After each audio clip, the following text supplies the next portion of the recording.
नमस्कार, आप देख रहे हैं हरिभूमि टीवी और आज हम बात करेंगे सबसे बड़ी और चौंकाने वाली खबर की। इजराइल गाजा युद्ध से 22 महीनों से चल रहा ये खूनी संघर्ष अब एक निर्णायक मोड़ पर आ गया।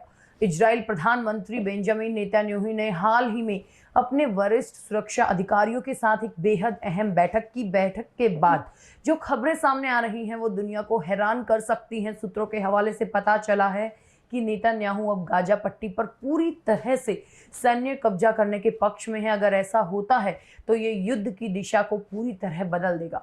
आज के इस वीडियो में हम इसी नई रणनीति के हर पहलू को समझने की कोशिश करेंगे और सबसे पहले ये समझना जरूरी है कि नेतन्याहू ने ये बैठक क्यों बुलाई। जैसा कि आप जानते हैं, गाजा में पिछले 22 महीनों से युद्ध चल रहा है। इस दौरान हजारों लोग मारे गए, लाखों बेघर हुए और गाजा में भूखमरी की स्थिति बनी हुई है।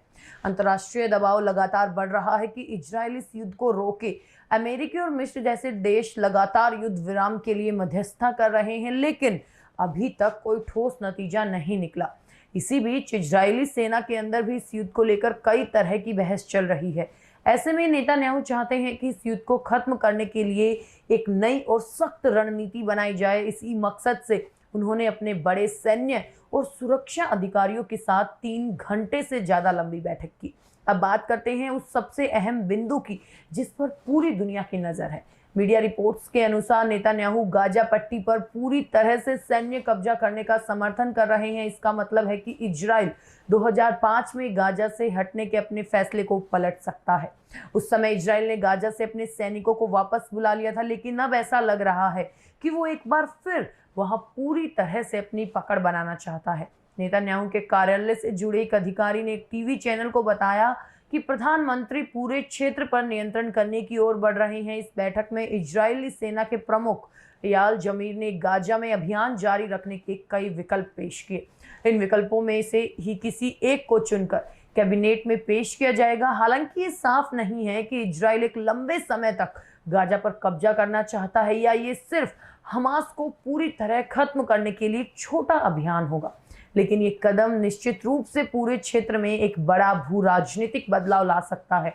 इस युद्ध की सबसे दुखद सच्चाई ये है कि इसका सबसे ज्यादा खामियाजा गाजा के आम लोगों को भुगतना पड़ रहा है। गाजा के स्वास्थ्य मंत्रालय के अनुसार पिछले 24 घंटों में भूख या कुपोषण से 8 और लोगों की मौत हो गई। इसके अलावा इजराइल की ताजा गोलीबारी में 79 और फिलिस्तीनियों ने अपनी जान गंवाई। कुल मिलाकर अब तक इजराइल हमलों में 61,000 से ज्यादा फिलिस्तीनियों की मौत हो चुकी है।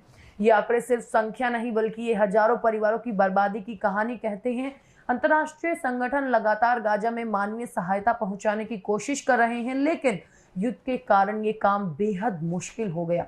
अगर इजराइल गाजा पर पूरी तरह कब्जा कर लेता है तो वहां के लोगों की मुश्किलें और भी बढ़ सकती हैं। और नेतन्याहू की इस बैठक के बाद अब सबकी निगाहें इसी पर टिकी हैं कि इजराइल की कैबिनेट क्या फैसला लेती है।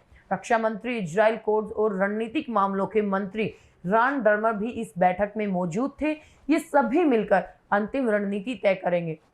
अगर इजराइल गाजा पर कब्जा करने का फैसला करता है तो ये हमास के लिए एक बड़ा झटका होगा, लेकिन इससे पूर्व मध्य पूर्व में तनाव और बढ़ सकता है और दुनिया के कई देश इस कदम का विरोध कर सकते हैं क्योंकि इससे शांति की उम्मीदें पूरी तरह खत्म हो जाएंगी। तो ये थी गाजा और इजराइल से जुड़ी लेटेस्ट अपडेट। आपका इस पर पूरे मामले पर क्या सोचना है हमें कमेंट बॉक्स में जरूर बताएं। मिलते हैं अगली खबर में, तब तक के लिए नमस्कार।